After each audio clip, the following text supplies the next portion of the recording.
कल्पना कीजिए एक ऐसे व्यक्ति की जो जीवन की सबसे गहरी पीड़ा को झेलकर भी मुस्कुरा सकता है, जो दुख के सागर में डूबते हुए भी शांति का दीपक जला सकता है, जो संसार की हर तकलीफ को समझकर भी उससे मुक्त हो सकता है। यह कोई काल्पनिक कहानी नहीं है, बल्कि यह उस बुद्ध की सच्चाई है जिन्होंने 2500 साल पहले एक बोधि वृक्ष के नीचे बैठकर ज्ञान की वह लौ जलाई, जो आज भी हमारे जीवन को रोशन करती है। थिक नाथ हान की यह पुस्तक the heart of the Buddha's teaching उसी लौ की गर्माहट को हम तक पहुंचाने का एक अद्भुत प्रयास है। यह पुस्तक केवल धर्म की किताब नहीं है, ये जीवन को जीने की एक कला है, एक विज्ञान है, एक संगीत है जो हमारे भीतर की गहराइयों में गूंजता है। जब आप इस पुस्तक के पहले पन्ने को पलटते हैं तो आपको महसूस होता है जैसे किसी आरष्य ने आपके कंधे पर अपना हाथ रखा हो और कहा हो, रुको, सुनो, यहाँ कुछ बहुत महत्वपूर्ण है। थिक नाथ हान एक वियतनामी बौद्ध भिक्षु हैं जिन्होंने युद्ध की विभीषिका देखी, अपने देश को जलते हुए देखा और फिर भी करुणा का रास्ता नहीं छोड़ा। उनकी लेखनी में वह अनुभव है जो किसी विश्वविद्यालय की पाठ्य पुस्तक में नहीं मिलता। वह ज्ञान है जो जीवन की कठिन परीक्षाओं में तप कर निखरा है। यह पुस्तक हमें बताती है कि दुख क्या है, उसका कारण क्या है और उससे मुक्ति का रास्ता क्या है। जैसे कोई कुशल वैद्य बीमारी की जड़ को पहचान कर उसका सटीक इलाज बताए। तो आइए इस अद्भुत यात्रा पर चलते हैं, एक ऐसी यात्रा जो बाहर नहीं बल्कि हमारे अपने भीतर की गहराइयों में जाती है। यह यात्रा हमें हमारे दर्द से मिलाएगी, हमारी खुशियों से परिचित कराएगी और अंततः हमें वह शांति देगी जिसकी तलाश में हम जन्मों से भटक रहे हैं। तो बंद करें अपनी आंखें एक पल के लिए, सांस लें गहरी और इस ज्ञान यात्रा में मेरे साथ चलिए। जब गौतम बुद्ध ने पहली बार अपने ज्ञान को संसार के सामने रखा तो उन्होंने जो पहली बात कही वह थी, दुख है। यह सुनकर शायद आप सोचें कि यह कौन सी नई बात है, यह तो हर कोई जानता है, हर कोई दुखी है, हर कोई पीड़ित है। लेकिन बुद्ध का यह कथन केवल एक शिकायत नहीं थी, यह एक वैज्ञानिक निष्कर्ष था, एक डॉक्टर का निदान था जो बीमारी को स्वीकार करके उसके उपचार की ओर बढ़ता है। थिक नाथ हान इस पुस्तक में बताते हैं कि बुद्ध के 4 आर्य सत्य जीवन की सबसे गहरी समझ है, जो हमें बताते हैं कि हम क्यों दुखी हैं और कैसे सुखी हो सकते हैं। पहला आर्य सत्य है दुख, यानी दुख जो इस संसार में सर्वत्र व्याप्त है, जो जन्म में है, बीमारी में है, बुढ़ापे में है, मृत्यु में है और यहाँ तक कि उन चीजों में भी है जिन्हें हम सुख समझते हैं। दूसरा आर्य सत्य है समुदाय, यानी दुख का कारण जो तृष्णा और अज्ञान में छिपा है, जो हमें बार बार उन्हीं चीजों की तरफ खींचता है जो हमें दुख देती हैं। तीसरा आर्य सत्य है निरोध, यानी दुख का अंत संभव है। ये एक आशा की किरण है जो बताती है कि पीड़ा स्थायी नहीं है, मुक्ति संभव है।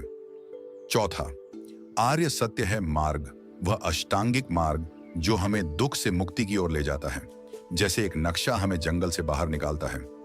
थिक नाथ हान इन चारों सत्यों को इतने सुंदर और सरल तरीके से समझाते हैं कि ये दार्शनिक अवधारणाएं नहीं बल्कि हमारे जीवन की व्यावहारिक सच्चाइयां लगने लगती हैं।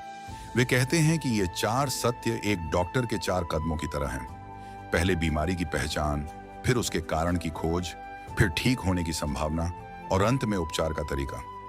दुख की बात करें तो थिक नाथ हान हमें बताते हैं कि दुख केवल वह नहीं जो हमें रुलाता है, बल्कि दुख उसमें भी है जो हमें हंसाता है, क्योंकि वह हंसी भी क्षणिक है और अस्थायी है। जैसे एक बच्चा जब आइसक्रीम खाता है तो उसे बहुत खुशी होती है, लेकिन जब वह आइसक्रीम खत्म हो जाती है तो वह रोने लगता है। ठीक वैसे ही हमारी सारी खुशियां एक अंत को लेकर चलती हैं।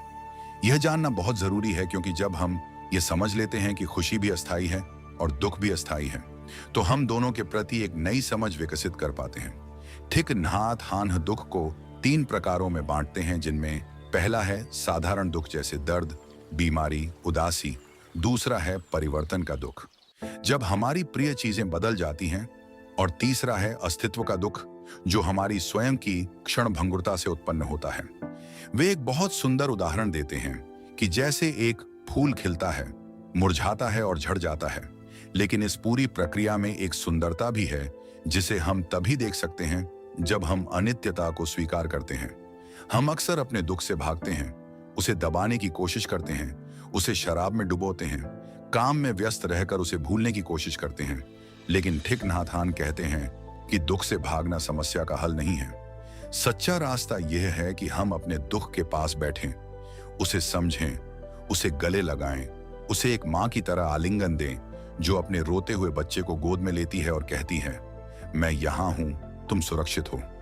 जब हम अपने दुख को इस तरह देखते हैं तो वह धीरे धीरे पिघलने लगता है, जैसे सूरज की किरणें बर्फ को पिघलाती हैं। ये एक क्रांतिकारी विचार है क्योंकि हम सोचते हैं कि दुख हमारा दुश्मन है, लेकिन बुद्ध का संदेश है कि दुख हमारा शिक्षक है जो हमें गहरी समझ की ओर ले जाता है। अनित्यता या अनिच्छा का सिद्धांत इस पुस्तक के सबसे हृदय स्पर्शी और गहरे विचारों में से एक है, जो हमें बताता है कि इस संसार में कुछ भी स्थायी नहीं है। न हमारी खुशियां, न हमारे दुख, न हमारे रिश्ते, न हमारा शरीर, न यहां तक कि हमारे विचार भी। ठिक नाथ हान एक बेहद सुंदर तरीके से इसे समझाते हैं। वे कहते हैं कि जब आप एक बादल को देखते हैं तो वह कभी दो बार एक जैसा नहीं होता। हर पल वह बदलता रहता है, आकार बदलता है, रंग बदलता है, घना होता है, छूट जाता है और अंततः बारिश बन जाता है। यह बादल नष्ट नहीं हुआ, यह रूपांतरित हुआ। यही जीवन का सत्य है। जब हम किसी प्रिय व्यक्ति को खोते हैं तो हम बहुत दुखी होते हैं। हम सोचते हैं कि वे चले गए, लेकिन बुद्ध की दृष्टि से वे बस रूप बदल गए हैं। जैसे पानी भाप बन जाता है और फिर बादल, फिर बारिश और फिर नदी। अनित्यता को समझना हमें दो तरह से मुक्त करता है। एक ओर यह हमें दुख से राहत देता है क्योंकि हम जानते हैं कि यह दुख भी बीत जाएगा, और दूसरी ओर यह हमें वर्तमान क्षण की कद्र करना सिखाता है क्योंकि यह क्षण फिर नहीं आएगा। ठिक नाथ हान कहते हैं कि जब आप अपने बच्चे को देखें तो देखें कि यह बच्चा हर दिन बदल रहा है। यह वह बच्चा नहीं है जो कल था, यह एक नया बच्चा है, और इस सत्य को स्वीकार करने में एक गहरी खुशी है। अनित्यता डरावनी नहीं है, यह जीवन की स्वाभाविक लय है, जैसे सांस लेना और छोड़ना, जैसे दिन और रात का आना जाना। अगर हम अनित्यता को स्वीकार कर लें तो हम हर चीज को, हर रिश्ते को, हर पल को ज्यादा गहराई से जी सकते हैं। यही बुद्ध का संदेश है कि अनित्यता को दुश्मन मत मानो, इसे अपना सबसे अच्छा दोस्त बनाओ। मैं कौन हूं? यह प्रश्न शायद मनुष्य जाति का सबसे पुराना और सबसे गहरा प्रश्न है, और ठिक नाथ हान इस पुस्तक में इसका एक ऐसा उत्तर देते हैं जो हमारी सोच को पूरी तरह बदल देता है। बुद्ध का अनात्मा या अनंतता का सिद्धांत कहता है कि जिसे हम मैं समझते हैं वह वास्तव में एक स्वतंत्र, अपरिवर्तनीय इकाई नहीं है, बल्कि यह अनेक तत्वों का एक गतिशील संगम है। ठिक नाथ हान इसे एक फूल के उदाहरण से समझाते हैं। यदि आप एक गुलाब के फूल को ध्यान से देखें तो आप उसमें बादल देख सकते हैं जिन्होंने पानी दिया, सूरज की किरणें देख सकते हैं जिन्होंने उसे पोषण दिया, मिट्टी देख सकते हैं जिसने उसे थामा, और माली की मेहनत देख सकते हैं जिसने उसकी देखभाल की। तो क्या फूल सिर्फ फूल है? नहीं, फूल इन सभी का योग है। और ठीक इसी तरह मैं भी केवल मैं नहीं हूं। मैं अपने माता पिता हूं, मैं अपने शिक्षक हूं, मैं अपने समाज हूं, मैं वह हवा हूं जो मैंने सांस में ली, वह भोजन हूं जो मैंने खाया, वे विचार हूं जो मुझ पर प्रभाव डाले। जब हम यह समझ लेते हैं कि मैं और दूसरे के बीच की दीवार वास्तव में एक भ्रम है, तो हमारे भीतर करुणा स्वाभाविक रूप से उत्पन्न होती है, क्योंकि दूसरे को दुख देना अपने आप को दुख देना हो जाता है। यह सिद्धांत अहंकार की जड़ को काटता है, उस अहंकार की जड़ को जो हमें यह सोचने पर मजबूर करती है कि मैं महत्वपूर्ण हूं, मेरी चीजें सबसे अच्छी हैं, मेरी पीड़ा सबसे बड़ी है। ठिक नाथ हान कहते हैं कि जब अहंकार पिघलता है तो एक विचित्र शांति मिलती है, जैसे किसी भारी बोझ को नीचे रख दिया हो। अनात्मा का यह ज्ञान न केवल हमें मुक्त करता है, बल्कि हमें इस पूरे ब्रह्मांड से जोड़ता है, और इस जुड़ाव में एक असीम आनंद है। अब हम उस मार्ग की बात करें जिसे बुद्ध ने हमें दुख से मुक्ति के लिए दिखाया, और जिसे ठिक नाथ हान इस पुस्तक में इतनी सुंदरता और गहराई से समझाते हैं। अष्टांगिक मार्ग बुद्ध की सबसे व्यावहारिक और जीवंत शिक्षाओं में से एक है। यह कोई धार्मिक अनुष्ठान नहीं है, यह जीवन जीने का एक तरीका है। इस मार्ग के 8 अंग हैं जो एक दूसरे से गहरे जुड़े हुए हैं, जैसे एक पहिए की 8 तीलियां जो मिलकर पहिए को पूर्ण बनाती हैं। पहला है सम्यक दृष्टि, यानी सही समझ, जो 4 आर्य सत्यों की समझ है, जो हमें जीवन को यथार्थ रूप में देखने में मदद करती है। दूसरा है सम्यक संकल्प, यानी सही इरादा, जिसमें अहिंसा का संकल्प, करुणा का संकल्प और क्रोध से मुक्ति का संकल्प शामिल है। तीसरा है सम्यक वाक, यानी सही वाणी, जिसका अर्थ है झूठ न बोलना, कटु वचन न कहना, व्यर्थ बातें न करना और ऐसे शब्दों का उपयोग करना जो दूसरों को शांति और खुशी दें। चौथा है सम्यक कर्मांत, यानी सही कर्म, जो अहिंसा, ईमानदारी और संयम पर आधारित जीवन शैली है। पांचवां है सम्यक आजीविका, यानी ऐसे काम से जीवने अपन जो दूसरों को नुकसान न पहुंचाए। छठा है सम्यक व्यायाम, यानी सही प्रयास जो हमें नकारात्मकता से दूर और सकारात्मकता की ओर ले जाए। सातवां है सम्यक स्मृति, यानी माइंडफुलनेस, वर्तमान क्षण में पूरी तरह उपस्थित रहना। और आठवां है सम्यक समाधि, यानी ध्यान की वह अवस्था जो मन को पूर्ण शांति देती है। थिक नाथ हान कहते हैं कि ये 8 अंग एक साथ अभ्यास में लाए जाते हैं, एक के बाद एक नहीं। जैसे एक संगीतकार एक साथ अपनी उंगलियां, सांस और भाव सब कुछ एक साथ प्रयोग करता है। माइंडफुलनेस या सम्यक स्मृति के बारे में थिक नाथ हान जो कहते हैं वह इस पुस्तक का सबसे क्रांतिकारी और आज के समय में सबसे प्रासंगिक हिस्सा है, क्योंकि हम एक ऐसी दुनिया में जी रहे हैं जहां हर व्यक्ति या तो अतीत के पछतावे में डूबा है या भविष्य की चिंता में उलझा है। जब आप चाय पीते हैं तो क्या आप सच में चाय पी रहे होते हैं या आप मोबाइल देख रहे होते हैं, कल की बैठक के बारे में सोच रहे होते हैं, किसी पुरानी बात पर क्रोधित हो रहे होते हैं? थिक नाथ हान कहते हैं कि यही असली समस्या है। हम शरीर से यहां हैं लेकिन मन से कहीं और हैं। माइंडफुलनेस का अर्थ है पूरी तरह वर्तमान में रहना। चाय पीते वक्त बस चाय पीना, खाते वक्त बस खाना, चलते वक्त बस चलना और हर क्रिया में पूरी तरह मौजूद रहना। वे एक बेहद सुंदर उदाहरण देते हैं कि जब आप बर्तन धोते हैं तो उसे एक बोझिल काम मत समझिए, बल्कि उस पानी की ठंडक को महसूस कीजिए, साबुन की सुगंध को महसूस कीजिए, अपनी सांसों पर ध्यान दीजिए और इस छोटे से काम को एक ध्यान की अवस्था में बदल दीजिए। माइंडफुलनेस केवल ध्यान की चटाई पर नहीं होती, यह रसोई में होती है, बाजार में होती है, बातचीत में होती है, प्रकृति की गोद में होती है। थिक नाथ हान कहते हैं कि एक माइंडफुल सांस पूरे ब्रह्मांड को बदल सकती है, क्योंकि जब हम एक पल के लिए भी पूरी तरह उपस्थित होते हैं तो हम अपने और अपने आसपास की दुनिया के बीच एक गहरा संबंध महसूस करते हैं। यह संबंध ही शांति है, यह संबंध ही आनंद है, यह संबंध ही मुक्ति का द्वार है। आज के इस भागदौड़ भरे जीवन में माइंडफुलनेस एक वरदान की तरह है जो हमें हमारे भीतर की शांति से जोड़ती है। थिक नाथ हान ने एक बेहद अनूठा शब्द गढ़ा है जो इस पुस्तक की आत्मा को व्यक्त करता है, और वह शब्द है इंटरबीइंग, जिसे हम हिंदी में अंतर संबंध या परस्पर अस्तित्व कह सकते हैं। यह विचार बताता है कि इस ब्रह्मांड में कोई भी चीज अकेली नहीं है, सब कुछ एक दूसरे से जुड़ा हुआ है, सब कुछ एक दूसरे पर निर्भर है, सब कुछ एक दूसरे के भीतर है। थिक नाथ हान एक कागज के टुकड़े को उठाते हैं और कहते हैं, इस कागज में बादल है, क्योंकि बादल के बिना बारिश नहीं होती, बारिश के बिना पेड़ नहीं उगते, पेड़ के बिना कागज नहीं बनता। इस कागज में सूरज है, मिट्टी है, लकड़हारे की मेहनत है, कागज बनाने वाले मजदूर का पसीना है। जब हम इस गहराई से देखते हैं तो हमें एहसास होता है कि यह कागज का एक छोटा टुकड़ा पूरे ब्रह्मांड को अपने भीतर समेटे हुए है। और यही बात हम मनुष्यों पर भी लागू होती है। हम अकेले नहीं हैं, हम अपने पूर्वजों की विरासत हैं, हम अपनी संस्कृति की अभिव्यक्ति हैं, हम उस हवा का हिस्सा हैं जो पूरी पृथ्वी पर बहती है। इंटरबीइंग का यह विचार पर्यावरण के प्रति हमारी जिम्मेदारी को भी स्पष्ट करता है, क्योंकि जब हम पेड़ काटते हैं तो हम अपने ही एक हिस्से को काट रहे हैं। जब हम नदी को प्रदूषित करते हैं तो हम अपने ही खून को जहरीला कर रहे हैं। थिक नाथ हान कहते हैं कि यह समझ हमें प्रेम और करुणा की ओर स्वाभाविक रूप से ले जाती है, क्योंकि जब हम देखते हैं कि दूसरे मैं में ही हैं और मैं दूसरों में हूं, तो नफरत और हिंसा अपने आप बेमानी हो जाती है। यह आध्यात्मिक क्रांति है जो व्यक्ति को बदलकर समाज और संसार को बदल सकती है। शब्दों में इतनी शक्ति है कि वे एक इंसान को जीवन भर के लिए टूटे हुए छोड़ सकते हैं, और यही शब्द उसे जीवन भर के लिए ताकत भी दे सकते हैं। और थिक नाथ हान इस पुस्तक में सम्यक वाक यानी सही वाणी के बारे में जो कहते हैं वह हमारे संचार को पूरी तरह बदल सकता है।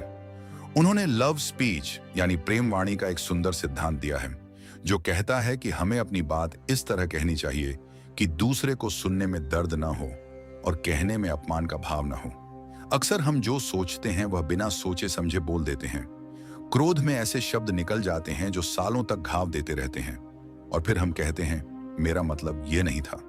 लेकिन थिक नाथ हान कहते हैं कि माइंडफुल कम्युनिकेशन में बोलने से पहले यह पूछा जाता है, क्या यह सच है, क्या यह आवश्यक है, क्या यह दयालुता से कहा जा रहा है। जब ये तीनों शर्तें पूरी हों तभी बोलें, नहीं तो मौन बेहतर है। वे डीप लिसनिंग यानी गहरी श्रवण कला की भी बात करते हैं, जो कहती है कि जब हम किसी की बात सुनते हैं तो हम अपने जवाब तैयार करने में इतने व्यस्त होते हैं कि हम वास्तव में सुनते ही नहीं। सच्ची सुनवाई में हम दूसरे के शब्दों को, उनके दर्द को, उनकी खुशी को पूरे ध्यान और करुणा से समझते हैं। थिक नाथ हान कहते हैं कि 1 घंटे की सच्ची सुनवाई किसी को इतनी राहत दे सकती है जितनी कोई दवाई नहीं दे सकती। यह कितनी सुंदर बात है कि सही बोलना और सही सुनना मिलकर दुनिया को बेहतर बना सकते हैं, रिश्तों को मजबूत कर सकते हैं और दिलों को जोड़ सकते हैं। सम्यक वाक केवल बुद्ध की शिक्षा नहीं है, ये हर उस इंसान के लिए जरूरी है जो दूसरों के साथ प्रेम से जीना चाहता है। सांस लीजिए, गहरी सांस, एक बार और। थिक नाथ हान की इस पुस्तक में सांस का जो महत्व बताया गया है वह हमें चौंका देता है, क्योंकि हम सांस लेते हैं हर पल लेकिन उसे महसूस कभी नहीं करते। बुद्ध ने अपने शिष्यों को सबसे पहले जो सिखाया वह था अनापानसति यानी सांस की जागरूकता, जो ध्यान की सबसे बुनियादी और सबसे शक्तिशाली विधि है। थिक नाथ हान कहते हैं कि जब आप ध्यानपूर्वक सांस लेते हैं तो आप मन और शरीर को एक कर देते हैं, जो अक्सर अलग अलग दिशाओं में भटकते रहते हैं। जैसे एक रेलगाड़ी अपनी पटरी से उतर जाए और भटक जाए, वैसे ही हमारा मन भी विचारों की भटकन में खो जाता है। लेकिन सांस उस लंगर की तरह है जो हमें वर्तमान में लाकर स्थिर कर देती है। सांस लेते हुए मैं जानता हूं कि मैं सांस ले रहा हूं, सांस छोड़ते हुए मैं जानता हूं कि मैं सांस छोड़ रहा हूं। यह बुद्ध का सबसे सरल और सबसे गहरा उपदेश है। इस एक वाक्य में पूरी ध्यान विधि समाई हुई है, उपस्थिति, जागरूकता और स्वीकृति। थिक नाथ हान बताते हैं कि जब आप क्रोधित होते हैं या डरे हुए होते हैं तो वापस अपनी सांस पर आ जाइए। 3 गहरी सांसें लीजिए और आप पाएंगे कि वह क्रोध या वह डर थोड़ा कम हो गया है। यह कोई जादू नहीं है, यह विज्ञान है। सांस सीधे हमारे तंत्रिका तंत्र को प्रभावित करती है और गहरी सांस हमारे शरीर को शांत संकेत भेजती है। जब दुनिया की हर समस्या भारी लगे, जब जीवन बोझिल हो जाए, जब रास्ते बंद लगे, तब एक पल रुकिए और अपनी सांस पर ध्यान दीजिए, क्योंकि थिक नाथ हान कहते हैं कि सांस हमेशा वर्तमान में है और वर्तमान में ही जीवन है, बाकी सब तो मन के खेल हैं। अब हम उस विषय की ओर चलते हैं जो हमारी मैं की पहचान की जड़ तक जाता है और जिसे बौद्ध दर्शन में पंच स्कंध या 5 समुच्चय कहा जाता है, जिन्हें थिक नाथ हान अत्यंत सहज और जीवन तरीके से इस पुस्तक में समझाते हैं। ये 5 स्कंध हैं: रूप यानी हमारा शरीर और भौतिक संसार, वेदना यानी हमारी अनुभूतियां और भावनाएं, संज्ञा यानी हमारी धारणाएं और अवधारणाएं, संस्कार यानी हमारे मानसिक संस्कार और आदतें, और विज्ञान यानी हमारी चेतना। थिक नाथ हान इन्हें एक नदी से तुलना करते हैं जो लगातार बहती रहती है, जिसका हर पल का पानी अलग है लेकिन नदी एक ही लगती है। ठीक वैसे ही हम भी हर पल बदलते रहते हैं लेकिन मैं का भ्रम बना रहता है। जब हम इन 5 को ध्यान से देखते हैं तो हम पाते हैं कि इनमें से कोई भी स्थायी नहीं है। सब कुछ बदल रहा है, प्रवाहित हो रहा है, और इस प्रवाह में मैं नाम की कोई स्थायी चीज नहीं है।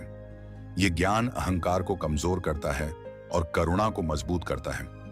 जब हम जानते हैं कि मेरी भावनाएं मैं नहीं हैं, वे बस एक लहर हैं जो उठती है और गिरती है, तो हम उनसे पहचान नहीं बनाते, उनसे दूरी रखते हैं और इस दूरी में शांति होती है।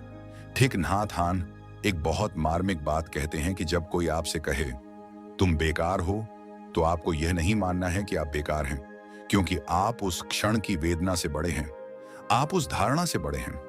पंचस्कंध की यह समझ हमें यह बताती है कि हम जितना समझते हैं उससे कहीं अधिक विशाल और जटिल हैं, और इस विशालता में ही हमारी असली पहचान है।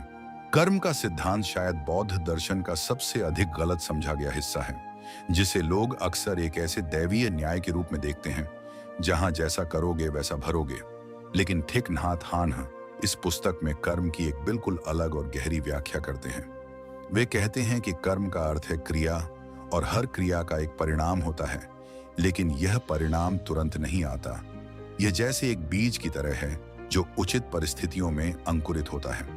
महत्वपूर्ण यह है कि हम इन बीजों को बदल सकते हैं, और यही बौद्ध दर्शन की आशा है कि चाहे हमारे अतीत में कितनी भी गलतियां हों, वर्तमान में हमारे पास उन्हें बदलने का अवसर है। थिक नाथ हान एक माँ की कहानी बताते हैं जो अपने बच्चे से बहुत कठोरता से बोलती थी, और बाद में जब उसे एहसास हुआ कि वह अपनी माँ की तरह व्यवहार कर रही है, जिससे उसे बचपन में बहुत तकलीफ हुई थी, तो वह टूट गई। लेकिन बुद्ध का संदेश यह है कि यह पहचान ही परिवर्तन की शुरुआत है। जब हम देखते हैं कि हम क्या कर रहे हैं और क्यों कर रहे हैं, तो हम उसे बदल सकते हैं।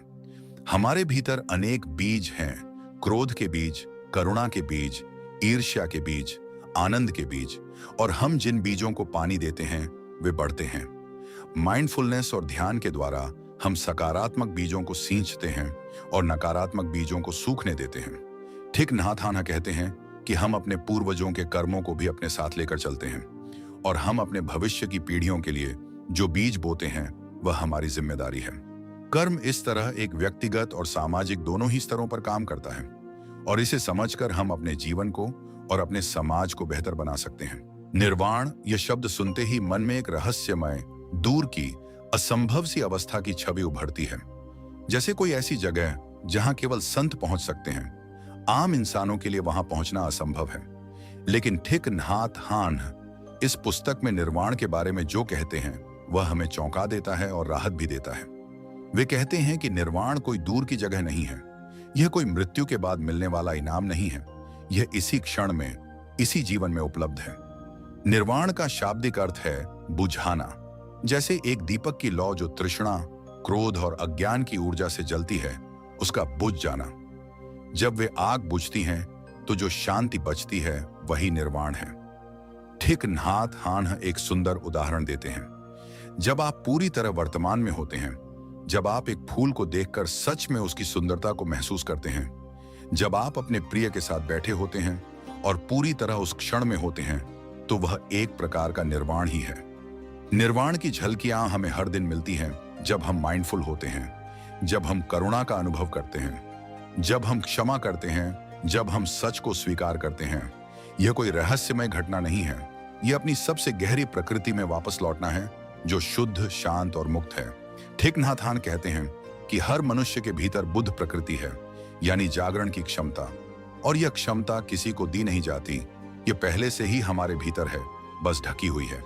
माइंडफुलनेस और अभ्यास के जरिए हम उस ढके हुए सूरज को फिर से देख सकते हैं। करुणा और मैत्री, ये दो शब्द बौद्ध दर्शन के दिल में बसते हैं, और थिक नाथ हान इन्हें इस पुस्तक में इतने जीवंत और व्यावहारिक तरीके से प्रस्तुत करते हैं कि ये केवल धार्मिक अवधारणाएं नहीं रहती, बल्कि जीवन जीने का एक तरीका बन जाती है। करुणा का अर्थ है दूसरों के दुख को देखकर उसे दूर करने की इच्छा, और मैत्री का अर्थ है बिना किसी शर्त के सभी प्राणियों के प्रति प्रेम और शुभकामना। थिक नाथ हान एक बेहद मार्मिक बात कहते हैं। यदि आप दूसरों से प्यार करना चाहते हैं तो पहले खुद से प्यार करना सीखें, और खुद से प्यार करने का अर्थ है अपनी कमजोरियों को स्वीकार करना, अपने दुख को समझना, और अपने आप के साथ उतनी ही दयालुता से पेश आना जितनी आप अपने सबसे प्रिय मित्र के साथ आते हैं। ये विचार हमारी उस सोच को चुनौती देता है जो कहती है कि खुद से प्यार करना स्वार्थ है। थिक नाथ हान कहते हैं कि जब तक हम खुद को माफ नहीं कर सकते, खुद से प्यार नहीं कर सकते, तब तक हम दूसरों को भी वास्तविक प्यार नहीं दे सकते। मैत्री की साधना में हम बैठकर पहले खुद के लिए शुभकामना करते हैं, मैं सुखी हो जाऊं, मैं दुख से मुक्त हो जाऊं, मैं शांत हो जाऊं, फिर अपने प्रियजनों के लिए, फिर तटस्थ लोगों के लिए, और अंत में उन लोगों के लिए जिन्होंने हमें तकलीफ दी। यह अभ्यास पहले कठिन लगता है, लेकिन धीरे धीरे हृदय का विस्तार होता है। थिक नाथ हान कहते हैं कि करुणा और मैत्री केवल भावनाएं नहीं हैं, ये शक्तिशाली ऊर्जाएं हैं जो हमारे और दूसरों के जीवन को वास्तव में बदल सकती हैं। जब संसार क्रूरता और नफरत से भरा लगे तो करुणा एक क्रांतिकारी कार्य है। जीवन में चोट सबको लगती है, कोई ऐसा इंसान नहीं जो दर्द से अछूता हो, कोई ऐसा मन नहीं जिसमें कोई पुराना घाव ना हो, कोई ऐसा दिल नहीं जिसने कभी न टूटा हो। और थिक नाथ हान इस पुस्तक में इन घावों को भरने की एक गहरी और सुंदर विधि बताते हैं। वे कहते हैं कि हमारे भीतर एक इनर चाइल्ड, यानी एक आंतरिक बच्चा होता है जो पुराने दर्द को संजोए बैठा है, जो बचपन की तकलीफों, अपमानों और भयों को अभी भी जी रहा है। जब तक हम उस बच्चे के पास नहीं जाते, उसे नहीं सुनते, उसे नहीं समझते, तब तक हम पूरी तरह ठीक नहीं हो सकते। थिक नाथ हान एक बेहद भावुक विधि बताते हैं। ध्यान में बैठकर अपने उस बच्चे की कल्पना करें जो अकेला, डरा हुआ या दुखी है, और उसके पास जाएं, उसे गले लगाएं, उससे कहें, मैं तुम्हारे लिए यहां हूं, तुम अकेले नहीं हो, मैं तुम्हारी देखभाल करूंगा। यह एक अत्यंत शक्तिशाली उपचार प्रक्रिया है जिसे कई लोगों ने अपने जीवन में बदलाव लाने के लिए इस्तेमाल किया है। हम अक्सर अपने अतीत से भागते हैं, अपने दर्द को दबाते हैं, लेकिन थिक नाथ हान कहते हैं कि जो चीज हम दबाते हैं वह और अधिक शक्तिशाली हो जाती है। उसका सामना करना, उसे समझना और उसे करुणा से देखना ही असली उपचार है। वे बताते हैं कि माइंडफुलनेस की साधना एक धीमी प्रक्रिया है, जैसे बगीचे में फूल खिलने में समय लगता है, लेकिन यदि हम रोज थोड़ा पानी और देखभाल दें तो एक दिन खिलता जरूर है। यह पुस्तक हमें याद दिलाती है कि ठीक होना हमारा जन्म सिद्ध अधिकार है और हमारे भीतर उसकी शक्ति पहले से मौजूद है। एक अकेला मनुष्य चाहे कितना भी शक्तिशाली हो, कितना भी ज्ञानी हो, बिना समुदाय के पूरी तरह जागृत नहीं हो सकता। और थिक नाथ हान इस पुस्तक में संघ यानी समुदाय के महत्व को बहुत गहराई से रेखांकित करते हैं। बौद्ध परंपरा में त्रिरत्न है, बुद्ध, धर्म और संघ, और तीनों का महत्व बराबर है। थिक नाथ हान कहते हैं कि आधुनिक जीवन में लोग बहुत अकेले हो गए हैं। डिजिटल दुनिया में फ्रेंड्स हजारों हैं, लेकिन सच्चे संबंध का अभाव है, और यही अकेलापन बहुत से दुखों की जड़ है। एक वास्तविक संघ या समुदाय वह है जहां लोग एक दूसरे की देखभाल करते हैं, जहां करुणा और माइंडफुलनेस को साथ मिलकर अभ्यास किया जाता है। थिक नाथ हान अपने प्लम विलेज मठ का उदाहरण देते हैं, जहां हजारों लोग दुनिया भर से आते हैं और एक सप्ताह बिताकर बिल्कुल बदले हुए लौटते हैं, क्योंकि वहां का वातावरण ही करुणा, शांति और जागरूकता से भरा होता है। वे कहते हैं कि जैसे पानी की एक बूंद अकेले जमीन पर गिर जाती है, लेकिन एक बड़ी नदी के साथ मिलकर पहाड़ को भी काट सकती है, वैसे ही एक अकेला साधक संघ के साथ मिलकर अपनी साधना को कहीं अधिक गहरा और टिकाऊ बना सकता है। एक अच्छा समुदाय हमें तब थामता है जब हम गिरने वाले होते हैं, हमें तब प्रेरणा देता है जब हम निराश होते हैं, और हमारी खुशियों में शामिल होकर उन्हें दोगुना कर देता है। थिक नाथ हान कहते हैं कि संघ का निर्माण करना भी एक आध्यात्मिक कार्य है, और इसलिए जहां भी आप हैं वहां एक छोटे से समुदाय को बनाने की कोशिश करें जो प्रेम, सत्य और जागरूकता पर आधारित हो। बुद्ध का मार्ग केवल व्यक्तिगत मुक्ति का मार्ग नहीं है, यह समाज की मुक्ति का मार्ग भी है। और थिक नाथ हान ने एंगेज्ड बुद्धिज्म यानी सक्रिय बौद्ध धर्म की एक अत्यंत प्रासंगिक और शक्तिशाली अवधारणा विकसित की है, जो इस पुस्तक में भी झलकती है। वियतनाम युद्ध के दौरान जब चारों ओर बम गिर रहे थे, लाशें बिछी हुई थीं, बच्चे गुए हो रहे थे, तब थिक नाथ हान ने तय किया कि बौद्ध भिक्षु केवल मठ में बैठकर ध्यान नहीं कर सकते, उन्हें समाज की पीड़ा में शामिल होना होगा। उन्होंने स्कूल बनाए, अस्पताल खोले, शरणार्थियों की मदद की, और यह सब माइंडफुलनेस और करुणा के साथ किया। यही एंगेज्ड बुद्धिज्म है, अपनी साधना को समाज सेवा के साथ जोड़ना, अपने ध्यान को दूसरों के लिए खड़े होने में बदलना। थिक नाथ हान कहते हैं कि यदि आप सच में माइंडफुल हैं तो आप अन्याय को देखकर चुप नहीं रह सकते। यदि आप सच में करुणावान हैं तो आप दूसरों की पीड़ा को देखकर आंखें बंद नहीं कर सकते। पर्यावरण की रक्षा, सामाजिक न्याय, शांति आंदोलन, ये सब बुद्ध के मार्ग के स्वाभाविक विस्तार हैं। वे एक बहुत महत्वपूर्ण बात यह कहते हैं कि सामाजिक बदलाव के लिए काम करते हुए भी हम अपनी शांति खो सकते हैं यदि हम माइंडफुलनेस को भूल जाएं, और इसीलिए साधना और सेवा को साथ रखना जरूरी है। जो लोग बिना आंतरिक शांति के बाहरी बदलाव की कोशिश करते हैं वे अक्सर थक जाते हैं, टूट जाते हैं या क्रोध और निराशा के शिकार हो जाते हैं। लेकिन जो व्यक्ति भीतर से शांत है, जागरूक है और करुणावान है, वह अपने कार्य को सालों तक, दशकों तक, पूरे जीवन भर कर सकता है। खुशी एक मंजिल नहीं है जहां हम किसी दिन पहुंचेंगे जब सारी समस्याएं हल हो जाएंगी, जब सारी इच्छाएं पूरी हो जाएंगी, जब सब कुछ ठीक हो जाएगा। ये वह झूठ है जिसमें हम पूरी जिंदगी जीते हैं और अंत में पाते हैं कि खुशी तो हाथ आई ही नहीं। और थिक नाथ हान इस भ्रम को इस पुस्तक में बहुत कोमलता से तोड़ते हैं। वे कहते हैं कि खुशी एक यात्रा है, मंजिल नहीं, और यह यात्रा इसी क्षण इसी सांस में शुरू होती है।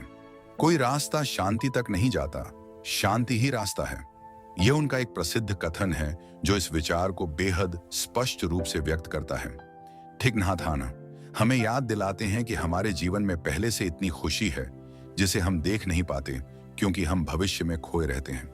जब आप सुबह उठते हैं और आपके पास स्वास्थ्य है, जब आप आसमान की नीलिमा देखते हैं, जब कोई आपकी बात सुनता है, जब आप एक गिलास ठंडा पानी पीते हैं, ये सब छोटे छोटे चमत्कार हैं जिनमें गहरी खुशी है। इंटरबीइंग की जो अवधारणा है उसमें यह खुशी और भी गहरी हो जाती है, क्योंकि हम जानते हैं कि यह पानी हजारों साल से पृथ्वी पर बह रहा है, बादल बना, बारिश बना और अब हमारे गिलास में है। यह सोचकर ही एक अद्भुत कृतज्ञता का भाव उठता है। ठीक नाथ हान कहते हैं कि खुशी का अभ्यास किया जा सकता है। जैसे हम दुख को खिलाते हैं वैसे ही हम खुशी को भी खिला सकते हैं। अच्छी यादों को, सुंदर क्षणों को, करुणा के अनुभवों को सींचकर। खुशी एक कौशल है, एक अभ्यास है जो हर किसी के लिए सुलभ है, और बुद्ध का मार्ग हमें इस कौशल को विकसित करना सिखाता है। मृत्यु, वह शब्द जिसे सुनते ही अधिकांश लोगों का दिल धक से होता है। वह अंधेरा जो हम सोचते हैं कि सब कुछ समाप्त कर देता है, वह अनुभव जिससे हर इंसान डरता है। उसके बारे में ठीक नाथ हान इस पुस्तक में कुछ ऐसा कहते हैं जो हमारी पूरी समझ को बदल देता है। वे कहते हैं कि बुद्ध की दृष्टि में न कोई जन्म है, न कोई मृत्यु, बल्कि केवल रूपांतरण है, केवल अभिव्यक्ति का बदलाव है। जैसे एक बादल कभी नष्ट नहीं होता, वह बारिश बनता है, नदी बनता है, समुद्र बनता है, फिर भाप बनता है और बादल बन जाता है। इसी तरह हमारी ऊर्जा, हमारी चेतना, हमारा प्रेम कभी नष्ट नहीं होता। ठीक नाथ हान अपनी मां की मृत्यु के बाद उनके अनुभव का वर्णन करते हैं। एक रात उन्हें अपनी मां का अनुभव इतना जीवंत हुआ कि वे समझ गए कि मां गई नहीं है। वे उनकी सांसों में हैं, उनके हाथों में हैं, उनके हर कदम में हैं। यह केवल एक भावुक कल्पना नहीं है, यह एक गहरी अंतर्दृष्टि है जो कहती है कि जो लोग हमसे प्रेम करते थे, उनकी ऊर्जा हमारे भीतर जीवित है। अनित्यता का सत्य यह है कि मृत्यु जीवन का विरोधी नहीं है, मृत्यु जन्म का विरोधी है, और दोनों एक ही सिक्के के दो पहलू हैं। जब हम इस सत्य को गहराई से समझ लेते हैं तो मृत्यु का भय धीरे धीरे कम होने लगता है और हम अपने जीवन को पूरी गहराई और उपस्थिति के साथ जी सकते हैं। ठीक नाथ हान कहते हैं कि जब आप किसी प्रिय व्यक्ति को खोते हैं तो उनके पास ध्यान की आंखों से जाएं और उन्हें खोजें। वे आपकी सांसों में हैं, वे प्रकृति में हैं, वे हर उस कार्य में हैं जो आप उनके प्रेम से करते हैं। और अब हम इस अद्भुत यात्रा के अंत में पहुंचते हैं, लेकिन यह वास्तव में अंत नहीं है, यह एक नई शुरुआत है। क्योंकि ठीक नाथ हान की इस अमूल्य पुस्तक का संदेश यह है कि जागरण का रास्ता कभी समाप्त नहीं होता, यह एक जीवन भर का सुंदर अभ्यास है। इस पूरी यात्रा में हमने सीखा कि दुख एक शत्रु नहीं बल्कि एक शिक्षक है, अनित्यता एक भय नहीं बल्कि एक मुक्तिदायक सत्य है, और मैं की सीमाएं केवल एक भ्रम है जो करुणा और प्रेम की लहरों में धुल जाती है। ठीक नाथ हान ने हमें यह दिखाया कि बुद्ध की शिक्षाएं कोई पुरानी, ऐतिहासिक या केवल मठों के लिए उपयुक्त बातें नहीं हैं। ये आज के इस अशांत, व्यस्त और पीड़ित संसार के लिए सबसे प्रासंगिक और तत्काल जरूरी ज्ञान है। माइंडफुलनेस केवल एक तकनीक नहीं है, ये एक जीवन दृष्टि है जो हर पल को, हर रिश्ते को, हर काम को एक नई गहराई और अर्थ से भर देती है। यह पुस्तक हमसे कहती है कि शांति किसी दूर देश में नहीं है, यह आपकी अगली सांस में है, यह इस क्षण में है जब आप पूरी तरह उपस्थित हों।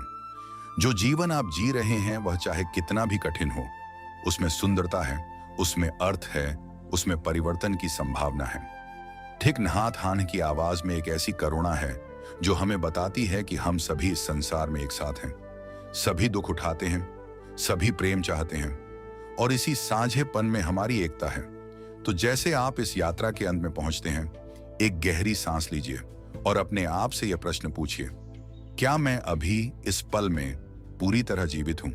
और यदि उत्तर हां है तो आप पहले से ही उस मार्ग पर हैं जिसे बुद्ध ने दिखाया, करुणा का मार्ग, जागरण का मार्ग, मुक्ति का मार्ग और अंततः उस शांति का मार्ग जो हर एक मनुष्य के हृदय में बुद्ध प्रकृति के रूप में पहले से विराजमान है।